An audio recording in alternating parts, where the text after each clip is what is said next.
Okay, we're going to harvest. This is a trailing rosemary. We have several different varieties, but rosemary, you can have flat ones like this that will trail over the side. We have a tall standing rosemary that's a Goriza. It's also called a barbecue skewer rosemary. We have some that we're starting now called a foxtail rosemary that has a big bushy stem, doesn't get as tall as a more compact plant. But in harvesting rosemary, and really in harvesting any herbs that you're going to harvest, you don't ever want to take more than a third of the plant, okay? Because you'll damage the plant, especially in the hot summer when the plant is, trying hard to keep water up in its stem and that kind of thing. But on rosemary, for using it as a culinary, you're going to put it on a focaccia, you're going to use it in a soup or even a salad, something like that. Excuse me. What you want to do is on these stems, as the further down the plant you go, the more woody the stem becomes. So it's best to take these for the soft, herbaceous sort of stems that are here. And there's several, you can tie these into a sachet and drop them in, or you can very easily just strip the rosemary off, and then it's easier to chop. I like rosemary because it has kind of a bigger flower or a leaf on it, so that it's easier to cook. And that's pretty much it on that. Now, this is a trailing rosemary. And then over here, let's go down to this one. And this is a rosemary that I was talking about called a Goriza, or a more commonly known as a barbecue skewer. And the reason for that is it gets these long stems that you can use. So kind of as you trim rosemary and some of the other herbs too, you want to consider what you're going to use it for. So on this one, what you would do, like you take a stem, let's say a stem like this one, and you can see from my hand about how long that is.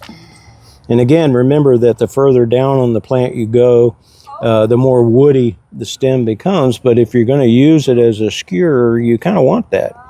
So what you do is you come in and harvest it, and then you simply, now I usually leave a little bit on the end, just so you remember what it looks kind of cool after you cook it too. But again, you just strip those leaves off, and then you use that woody stem as a skewer. And so you can use it on a grill, you can use it in broiling, whatever you would normally use a skewer for, you can use the rosemary, and it will transfer some of its flavor, but it's not gonna overpower what you're cooking. But it's kind of a cool way to do it, and using the herbs that you've grown.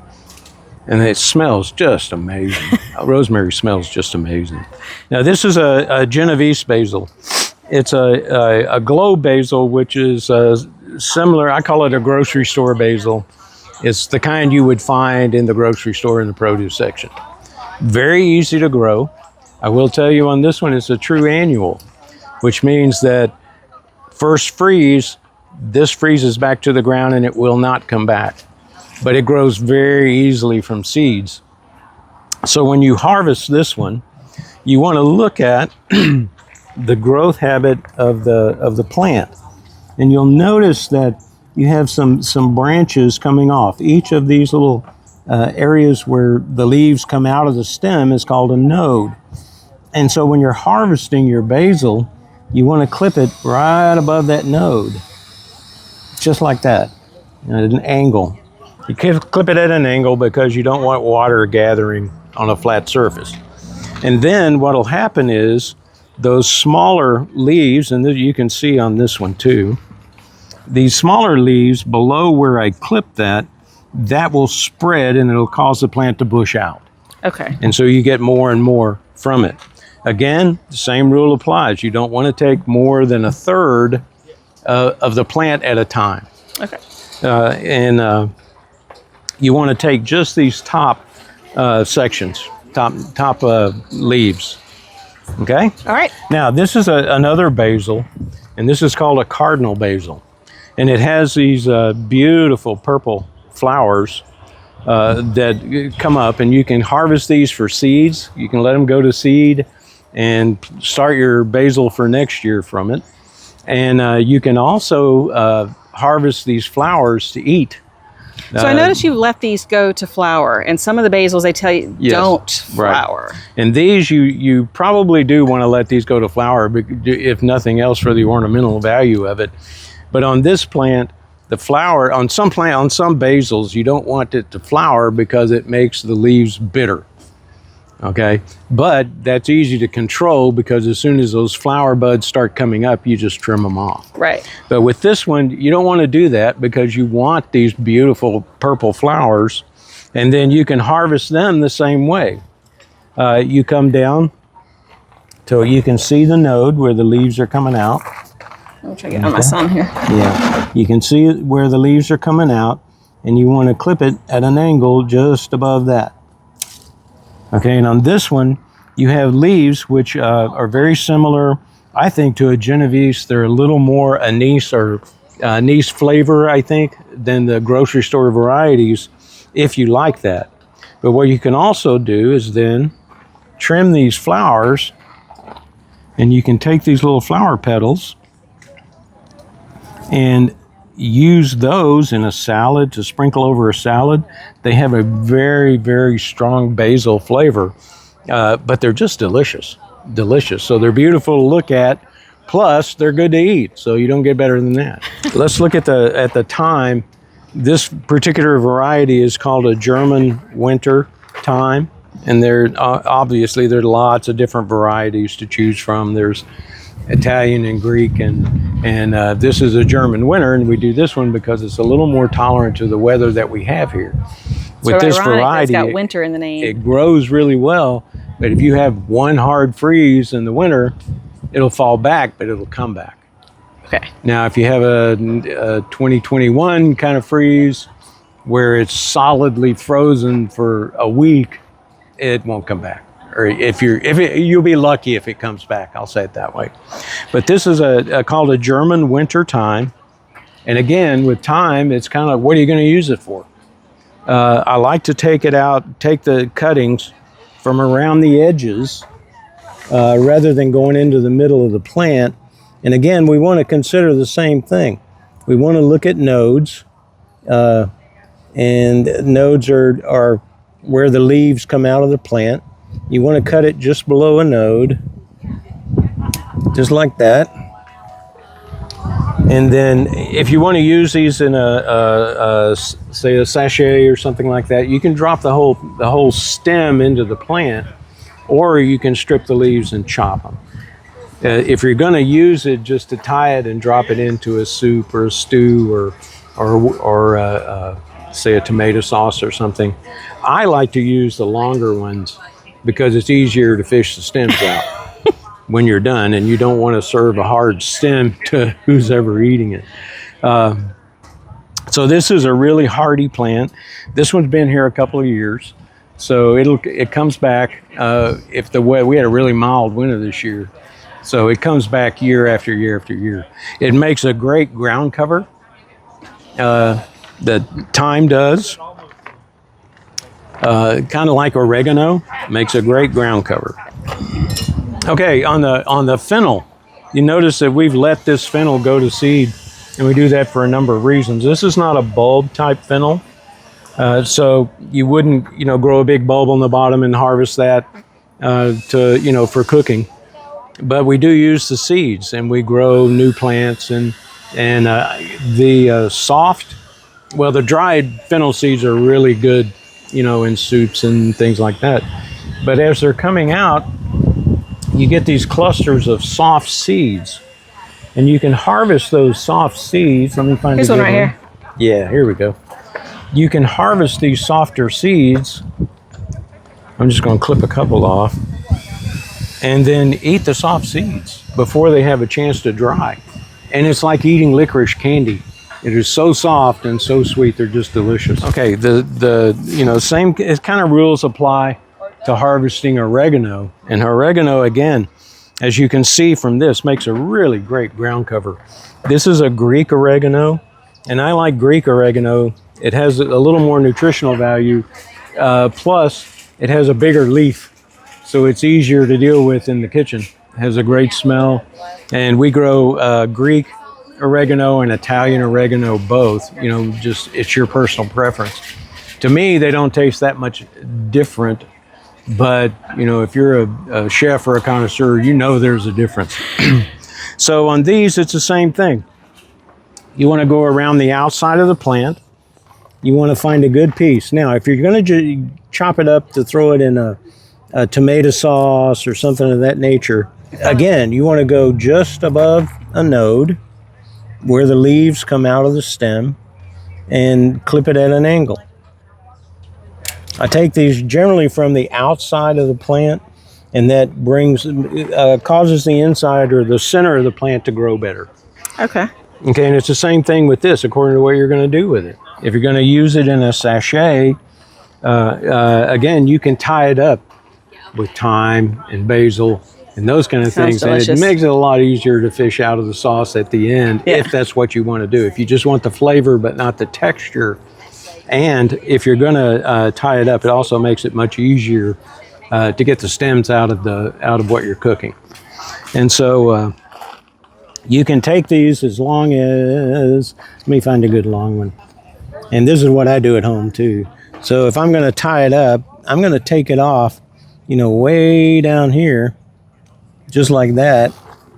And then I can tie all of those herbs up together into a sachet and throw it into a pot of tomato sauce or soup or stew or whatever you're going to use it for. Now, what I will do too is I'll tie these things up, and if I'm sauteing onions, you know, for the sauce or whatever, then I will go ahead and throw that sachet into the onions that are already cooking, and that makes it bloom a little better for me. Okay. And so that's just another tip on that. But again, the oregano, and in a mild winter that we had, like this plant has been here several years, comes right back. In a more harsh winter, a colder winter, it'll die back more, but again, it'll still come back. So it's a perennial. It does really well. On the parsley, and this is a small one, parsleys tend to be not very heat tolerant. So they do great in the spring, they do great in the fall, but when you get into the really hot weeks of summer like we're in right now, most parsleys will tend to fall back. You can preserve that by harvesting around the bottom and leaving that center of the plant so that it can spread from there. And so like this is one that we've already harvested or pruned back, and this is a curled leaf parsley. There's the center. Okay, so we're leaving that to try to let it come out when it gets cooler. Okay, and then again, we'll come in and I'll take the very bottom ones and I will clip them at the base. But I'd leave the center because that's where the plant will come back from, is the center. Okay. But so again, if you were just to chop off the top, it would be a goner. Yeah. If you came in and just chopped it all down, it probably, you know, you would be lucky if it came back. Okay. But cutting these off just around the outside and cutting it back to the base will help the plant to come back in the center.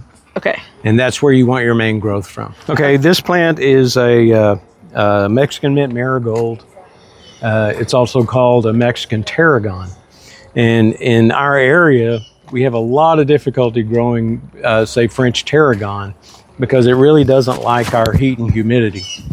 But this is a really, really good substitute for any kind of tarragon. It's great in chicken and in soups and stews and those kind of things. But it grows back year after year. This plant itself was trimmed back, they said, 2 weeks ago. And so you can see that it's already starting to come back. This will make a big plant.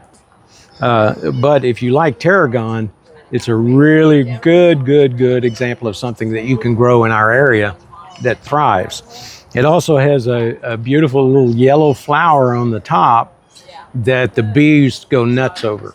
They love it. Is it okay to let it flower? Does it still taste okay? Yeah. Okay. You can let it flower. Okay. And it's easy to propagate just from divisions. So you just come around the outside and dig some of the plant out, put it in a new pot, and it'll grow.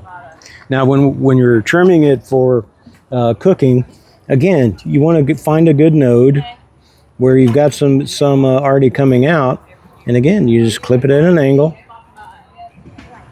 Let me, if I can, clip it at an angle, and then that will come out stronger at the bottom. And generally, you just use the leaves. The smell is just amazing. But again, you can tie this up with your other herbs if you're doing a sachet or something like that, or you can chop it or dice it or whatever you want to do, depending on what you're cooking. But it's just a beautiful plant. It's a perennial, comes back year after year after year, and it's kind of a staple for us and what we grow in our herb garden. All right. This is a bay laurel plant. Yeah, I'm sure you've seen recipes that call for bay leaf. Well, this is a Laurel nobilis, and those are the ones that are culinary.